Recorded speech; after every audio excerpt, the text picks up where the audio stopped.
about it. When I look at Daniel Jones and the New York Giants, this is basically pushing the quarterback out there because they're paying him a lot of money and they're just trying to get this upcoming season over with. They're not going to contend for a playoff spot. They're going to be one of the worst teams in the NFL. And they're projected to be one of the worst teams in the NFL with the New England Patriots. And it's more than just Daniel Jones because they do have good talented players on the New York Giants. The problem is this offense is broken. The offensive line protection has been terrible, even dating back to 2016. But you do have good players on this offensive line, and they've tried a lot of offensive line coaches. I really like Andrew Thomas. He's a franchise tackle at the left tackle position. John Michael Schmitz is a very good center to have. We'll see if John Runyan can be a very good left guard in the future for them. So they have talented players there. They finally put Evan Neal on the bench. Eric Flowers 2.0 more than likely will not be with the New York Giants in the next couple of years. Terrible. One of the worst offensive lineman picks that they have ever made in franchise history. He's right there neck and neck with Eric Flowers. At least Eric Flowers should go out there and be okay at the guard position at times. Evan Neal was terrible. He couldn't block anyone, and he's now serving as a backup guard and a backup tackle. For the Giants' sake, I hope that Jermaine, who they picked up in free agency, can stay healthy at the right tackle position. So on paper, the offensive line does look better, but at the same time, we've said that in the past. So I need to see the offensive line go out there and see if they can impose their will on opposing teams, because they're going to struggle with teams against the Dallas Cowboys. They have not defeated the Cowboys in the last couple of years. You have to go out there and win your division games if you want to contend. You also look at the Philadelphia Eagles. Now, granted, the last time these two teams faced each other, the New York Giants gave them hell, and the New York Giants beat them. But at the same time, I will say this. Jalen Hurts is out with a finger injury, but Tyrod Taylor played one of the games of his life. I would give him credit for that. But the Eagles fell off a cliff. I think that they can go out there and they can beat teams like the Washington Commanders. They can contend with those teams. But in talks of just going out there and turning things completely around like how it was a couple of years ago when they made the NFL playoffs and they defeated the Minnesota Vikings in that playoff game, I don't see that happening at all. And part of the reason why I don't see it happening is because Daniel Jones is not a good starting quarterback from week to week. We've seen this now. He's coming off a torn ACL. We've already seen some ugly moments in the preseason. Did you not see those two interceptions that he threw in the Houston Texans game? One of the interceptions went for a pick six. He came out later in a press conference and said that he should have threw it at the defender's feet. You should have just threw it out of bounds. That's what you do. And I understand he had pressure in his face. He wasn't comfortable. That's my problem with Daniel Jones. Sometimes it's okay to let a play die. Throw the football out of bounds. Don't take the sack. He is a very athletic quarterback, but at the same time, he has a lot of hair-pulling moments to where he'll rush himself into sacks, even though the offensive line over the last couple of years has been abysmal, especially on the right side. He holds on to the football for too long. And this is not a rookie quarterback. This is a guy that was drafted in 2019 and was a first-round pick. The Giants can come on Hard Knocks and say that they have a lot of faith in Daniel Jones. They believe that he can be their guy. They don't. Because if you believe that Daniel Jones is going to be your guy, you would have exercised the fifth-year option. They declined the fifth-year option. And that basically put them in this position right now. If they were to go out there and exercise the fifth-year option, he would not have the contract that he has now. Because dating back to when Brian Daboll got hired, in that first season when him and Saquon Barkley went crazy, they made the NFL playoffs. The problem was this. That was the last year of his deal. And that was the best that we saw Daniel Jones play. So the Giants were handcuffed.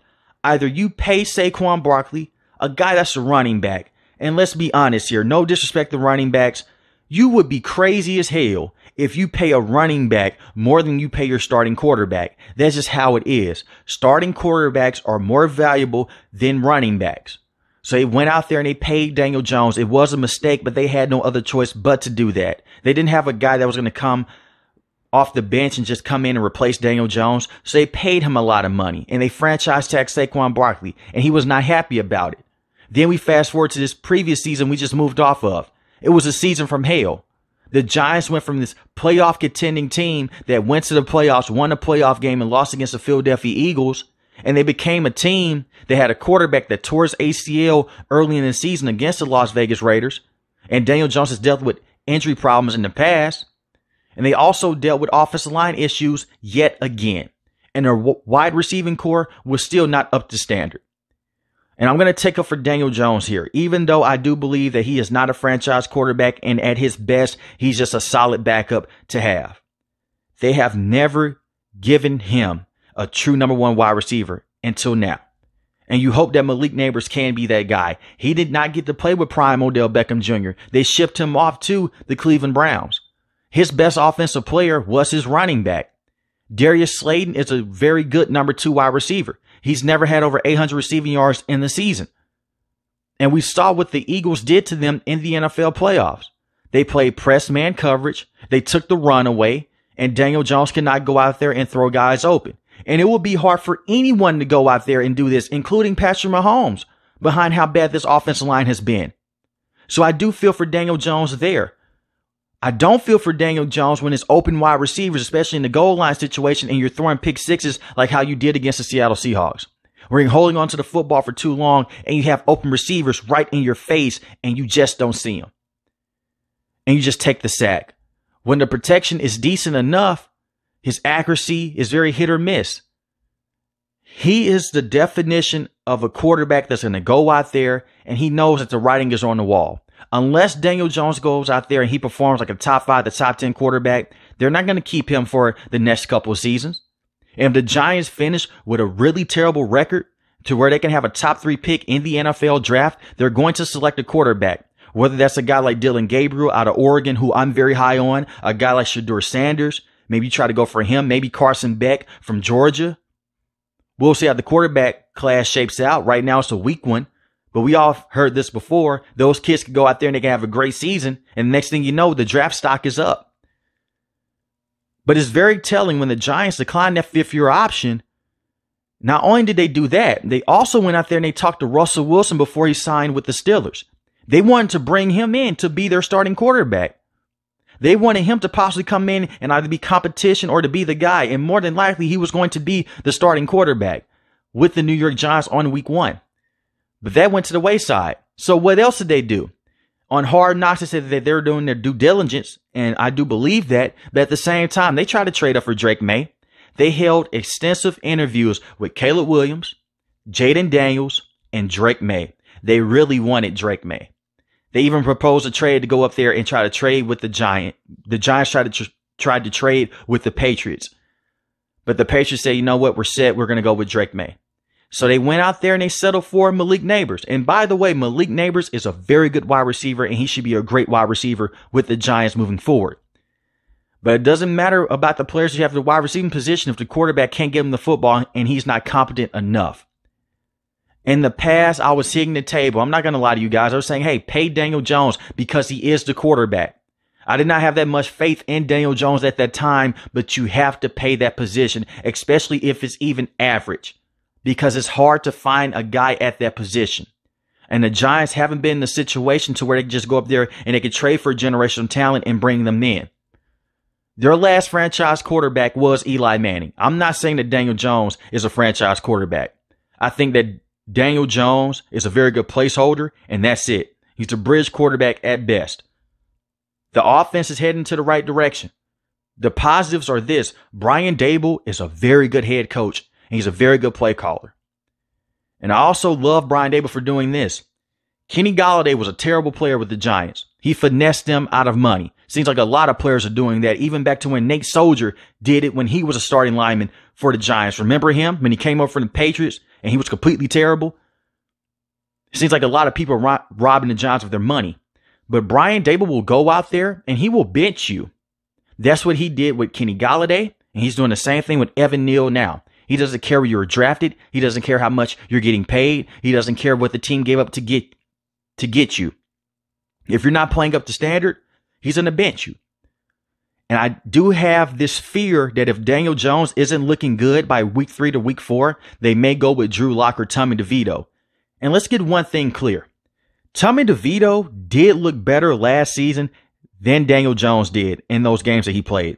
Daniel Jones did have an amazing game in the second half against the Arizona Cardinals. I will give him credit for that. But Tommy DeVito did look very good. I'm not saying that he's going to go out there and he's going to be the next franchise guy. I'm not saying that at all. But Tommy DeVito has the fanfare. And that's a New York market. If Daniel Jones goes out there and he throws interceptions like how he did against the Houston Texans in the preseason, those fans are going to be chanting for Tommy DeVito. Tommy DeVito also went out there and he helped them win a game over the Green Bay Packers, which is crazy. So there's something there to watch. You also have Drew Lock. None of these guys are going to be franchise quarterbacks, by the way. But if Daniel Jones isn't good enough, I could easily see Brian Daboll saying, man, you know what? Let's put this kid on the bench. Let's just restart. Because Brian Daboll did not go out there and select this kid. Daniel Jones was here when he got here. And we've seen Brian Daboll in the past. He helped make Josh Allen who he is today. But far as the offensive players, I like Devin Singletary. I think that he's going to be a very good running back.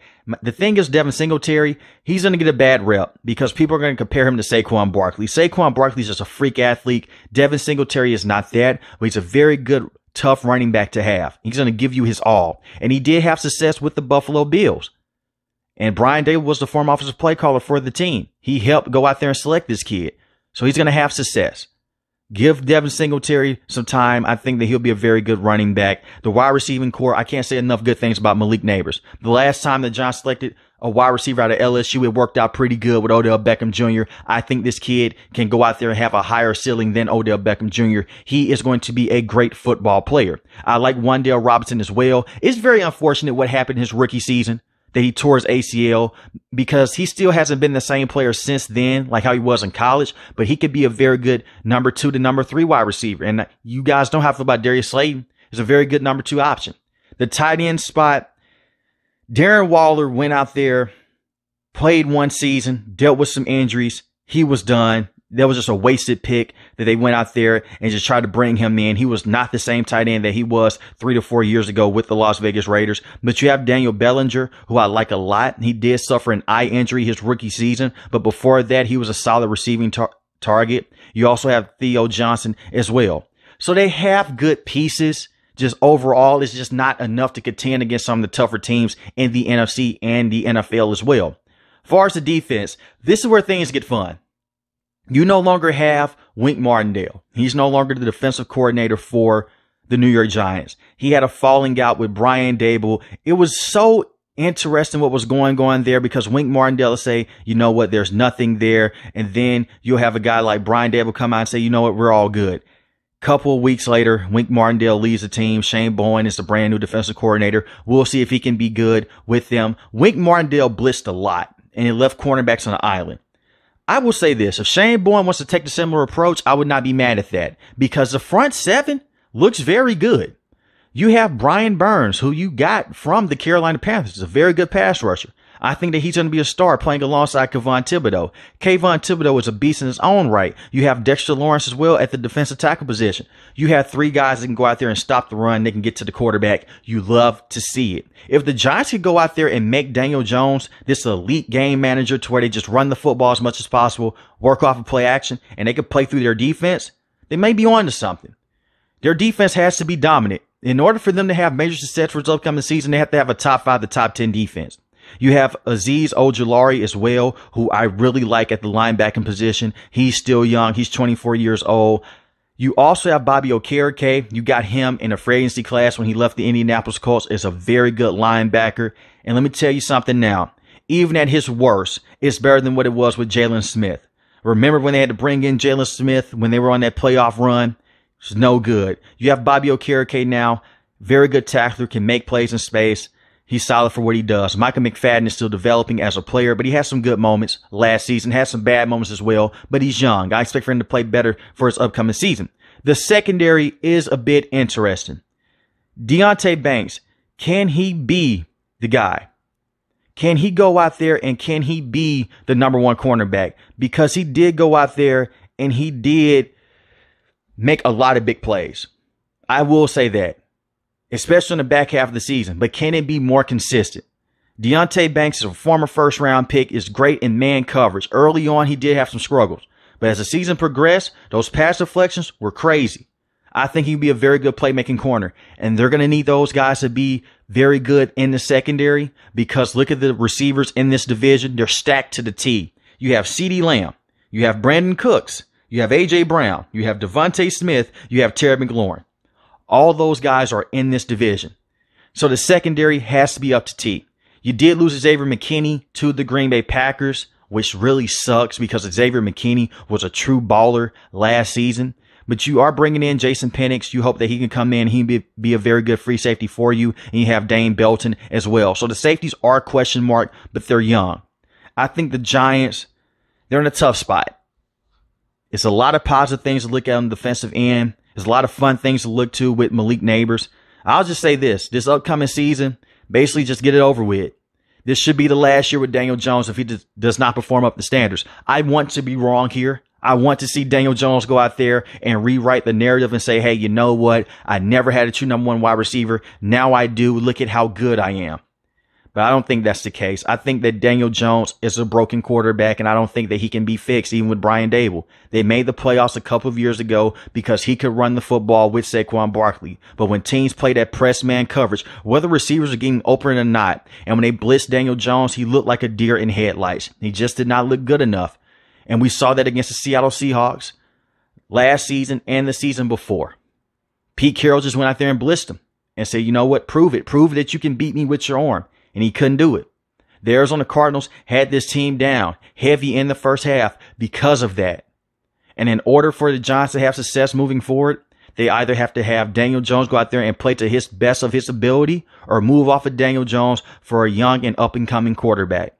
And when you look at the contract, they can easily move off of it for this upcoming season.